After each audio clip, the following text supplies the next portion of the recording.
Los puestos de control de migraciones y de aduanas en el puente San Roque González de Santa Cruz. Algo muy parecido pasa en Puerto Iguazú, el cruce hacia Foz de Iguazú, Brasil, y es un reclamo que desde hace rato se viene dando en muchos de estos lugares, porque además tanto Posadas como Iguazú son puntos de flujo migratorio de los más importantes de la Argentina. Muchas veces el puente San Roque González tiene más flujo migratorio que el propio aeropuerto internacional de Ezeiza, ¿no?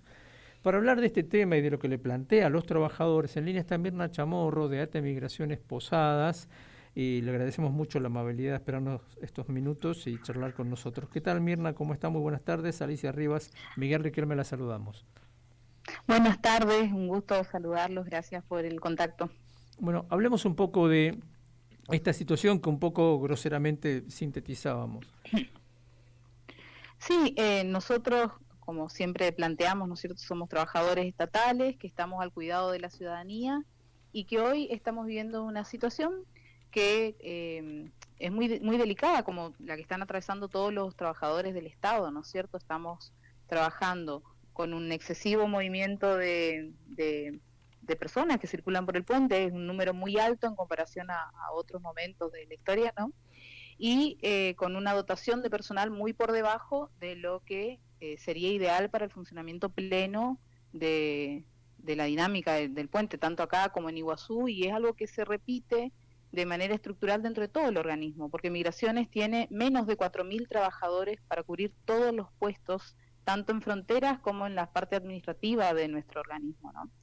Y estamos en una situación generalizada, ¿no?, en la que los salarios no alcanzan, estamos con paritarias que están muy por debajo de lo que representan hoy por hoy los gastos o la economía a nivel general, ¿no es cierto? De hecho, hoy es un día muy delicado para los trabajadores estatales porque venimos de rechazar una oferta paritaria que nos hizo el Estado y que no responde a las necesidades reales que tenemos los trabajadores, ¿no es cierto? El acuerdo que, recordemos, firmó UPCN. Claro. Lo contábamos. Exactamente, exactamente. Como viene pasando, ¿no?, en todas las mesas de paritaria nacional. Hasta el momento, desde que se inició este gobierno en el 2023 a la fecha de hoy, cada vez que hubo una reunión de paritaria, siempre pasa lo mismo. Nosotros vamos a la mesa, digo nosotros, no en nombre de ATE, a escuchar una oferta que bajo ninguna de las oportunidades en las que nos presentamos respondió a lo que se había planteado. ATE, por supuesto, no va a firmar nunca un acuerdo que perjudica a los trabajadores, que es una forma de precarización indirecta, ¿no es cierto?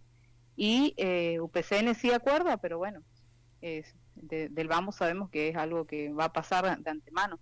Digo, y es importante decirlo, ATE no lo rechaza de manera compulsiva, no es que vamos para rechazar, sino que vamos realmente para negociar en esa mesa, pero nunca hay una apertura de negociación real, así que nuevamente hoy se volvió a rechazar una oferta que perjudica muchísimo a los trabajadores y a la ciudadanía en general, porque si estamos hablando de trabajadores del Estado que están en puestos de trabajo tan sensibles, como en este caso, en el caso nuestro, estamos cuidando las fronteras, estamos hablando de trabajadores precarizados, trabajadores que estamos por debajo de la línea de pobreza en muchos casos, y que somos los responsables de cuidar a la ciudadanía en las fronteras, ¿no es cierto? Como todos los trabajadores que están dentro del Estado. Un Estado que tiene trabajadores bien pagos es un Estado que cuida más a la ciudadanía. Mirna, la crisis se siente en los cuerpos. También ha habido como una presión extra, si se quiere, como vos contabas, para los trabajadores y las trabajadoras de migraciones por la cantidad, pero también hay la modificación que se generó no hace mucho tiempo, que solamente son ustedes los que hacen el control migratorio, ya no del lado paraguayo. ¿Eso qué implicancias tiene para ustedes como trabajadores? ¿Qué significó también para los trabajadores del otro lado, los paraguayos de migraciones? ¿Qué pasó con ellos? Nosotros trabajamos en conjunto con los compañeros del Paraguay. Ellos cumplen sus funciones de este lado del puente. La diferencia es que de cara a los ciudadanos somos nosotros los que recibimos ambos trámites y hacemos la carga en el sistema. Lo que hacemos con los compañeros de Paraguay es derivar en caso de que existan alertas puntuales de Paraguay. Entonces a nosotros se nos incrementó bastante el trabajo, no solamente en volumen de trabajo, ¿no?, porque hacemos 2 trámites por trámite, sino que también en responsabilidad. Claro. ¿No es cierto? Un error nuestro implica un error en la carga de ambos sistemas. Claro. Entonces, muchísimo más grande la responsabilidad que tenemos frente al trabajo que venimos realizando. Y por supuesto que eso impacta en nuestra modalidad de trabajo cotidiana, ¿no? Ni hablar, los migratorios que estamos en el puesto de control recibimos el trámite, y los supervisores, ni hablar, se le complejizó mucho más el número de trámites, actuaciones que tienen que hacer por día. Entonces, para nosotros, celebramos, porque nos parece muy buena la propuesta de unificar el control, simplifica muchísimo el trámite de ida y vuelta, pero entendemos, para nosotros, es una recarga de trabajo que la recibimos con ánimo, pero que también consideramos que tiene que ser considerada en el proceso de remuneración. Eso no estuvo contemplado y nos parece que sí es algo que tiene que considerarse, ¿no?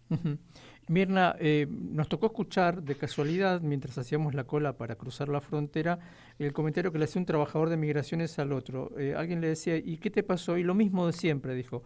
Llegó un colectivo lleno de pasajeros de un tercer país, y se me plantó la máquina. ¿Qué pasa con el equipamiento, con los programas, con el funcionamiento del sistema? Migraciones tiene un problema estructural en términos de desarrollo tecnológico y de infraestructura, ¿no? Si bien se vienen actualizando máquinas, cambiando, ahora recibimos escáneres nuevos y demás, en términos globales no da abasto para lo que se necesita en la frontera. Necesitamos agilizar todo lo que es el sistema informático, eso es una realidad. De todos modos, digo, también está bueno dar vuelta un poco la discusión, ¿no? El trámite en sí no es un trámite lento. Sé que me van a matar cuando escuchen esto, la gente que sigue, pero en realidad el trámite no es un trámite lento. No se tarda más de 40 segundos por ciudadano en la carga. Por supuesto que en la globalidad de carga, en el número global, se siente, ¿no es cierto?, el impacto. Lo que sí nosotros consideramos que con mejor tecnología las cargas pueden ser mucho más ágiles de lo que ya son, por supuesto, y también más cuidadas, más seguras, porque los compañeros a veces cometen errores involuntarios que están vinculados con el mecanismo de carga, con el sistema, con los escáneres, con todos los que son insumos que tenemos para el proceso de carga, ¿no? Y por supuesto, después los informes o las sanciones llegan al trabajador que está en ese puesto de trabajo cubriendo ciertos baches. Digo, es un conjunto de cosas. Nosotros más que pensar en la agilidad, pensamos también en la calidad del servicio, claro, ¿no? Y hay cuestiones que exceden a la misma institución. Nosotros entendemos que hoy por hoy, por ejemplo, una demanda muy fuerte y necesaria es el ingreso de personal. Migraciones necesita reforzar el número de personal, las fronteras, todas las fronteras del país, y los puestos administrativos también, y eso ya es algo que por ahí excede al organismo en sí, eso ya compete al Sistema Nacional, ¿no?, de ingreso a la administración pública, pero Mirna, es un elemento que realmente tiene que resolverse. Decías así un poco al pasar la responsabilidad que tienen ustedes como trabajadores del Estado y muchos en situación de mucha precariedad. Contanos de eso y contanos también de lo que implica, ¿no? ¿Quién se responsabiliza ante, no sé, un error migratorio? Por supuesto, nosotros somos trabajadores como cualquier laburante del Estado que hoy por hoy no llega a cubrir la canasta básica. Estamos por debajo de la línea de pobreza y especialmente los compañeros que se encuentran en la parte administrativa de migraciones, ¿no? Lastimosamente esa es una realidad que la vivimos. Si bien hemos logrado acuerdos internos en estos últimos años de aumentos, no cubren la inflación generalizada que hay, ¿no? Y estamos hablando de trabajadores que día a día nos encontramos con trámites muy complejos y delicados, ¿no es cierto? Entonces, donde un trabajador comete un error en la frontera, no solamente pone en riesgo su puesto de trabajo, sino que corre el riesgo de irse con un sumario, con una causa federal, ¿sí? Entonces, es un trabajo muy sensible hacia de cara a la comunidad. Y ni hablar que un error nuestro puede significar poner en riesgo la vida de un ciudadano. Claro. Un menor que sale por la frontera de manera... Ahí se cortó. Ahí. ¿Nos escuchás? Ahí justo se nos... Bueno, vamos a intentar de vuelta. Dale, ¿sí? Mientras tanto comentamos esto. Entonces, estamos charlando con Mirna Chamorro de ATE Migraciones Posadas, y esto que nos estaba comentando, la situación, las condiciones del trabajo, en todos los sentidos.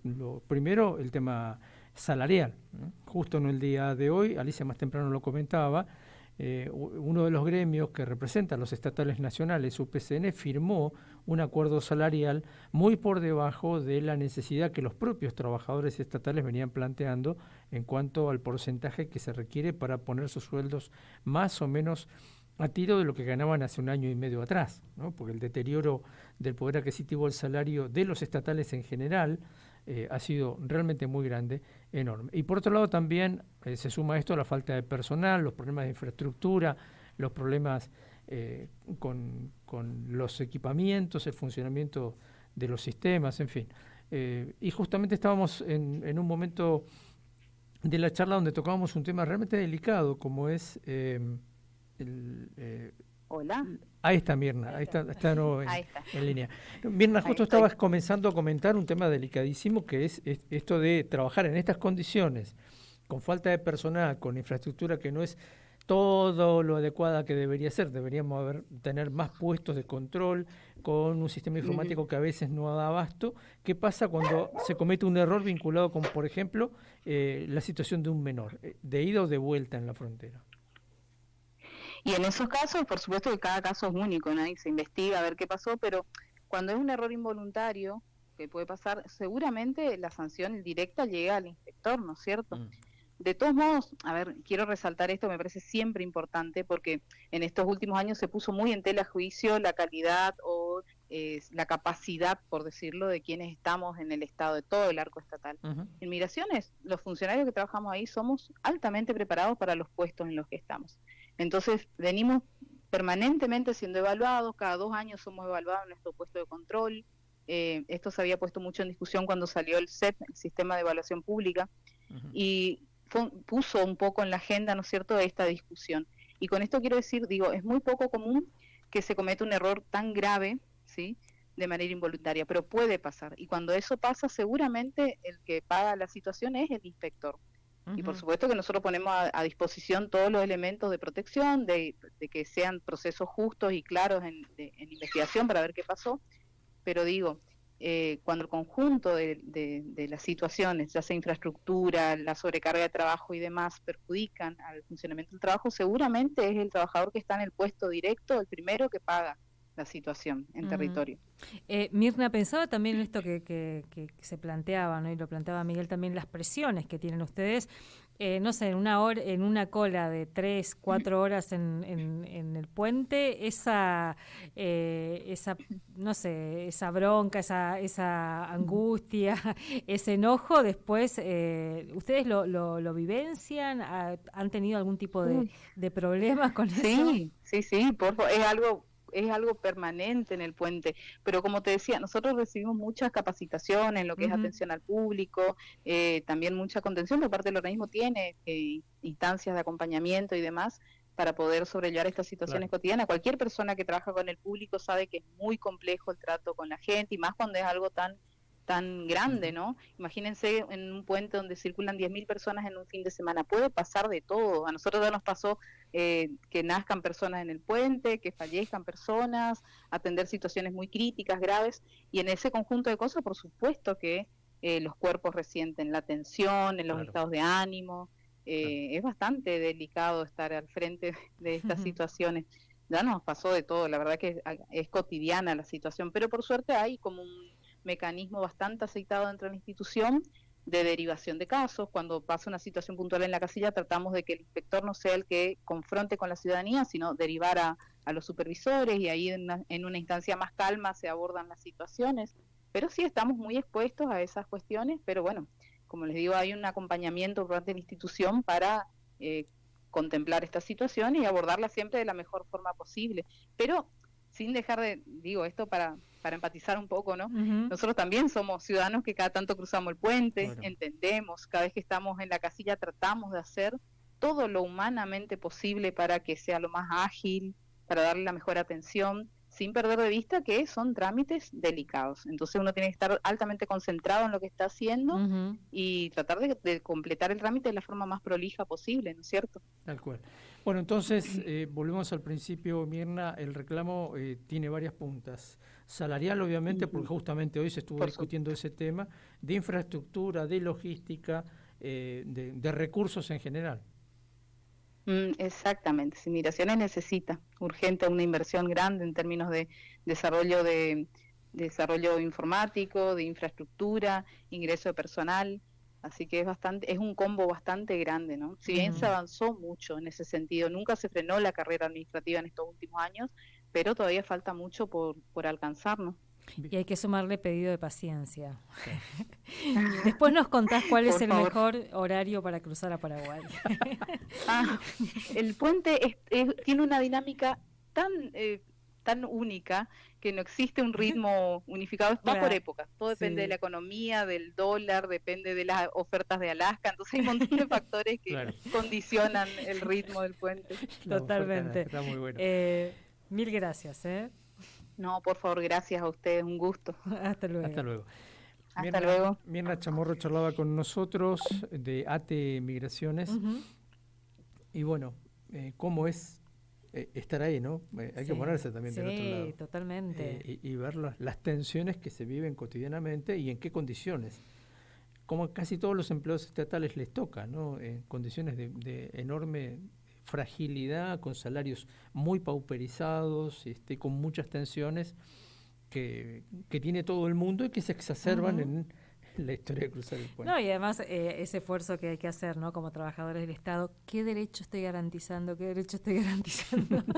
En un contexto muy complejo y bueno, cada tanto se vuelve mucho más difícil porque tenés que lidiar con tal vez personas que se pasaron 4, 5, 6 horas en el puente.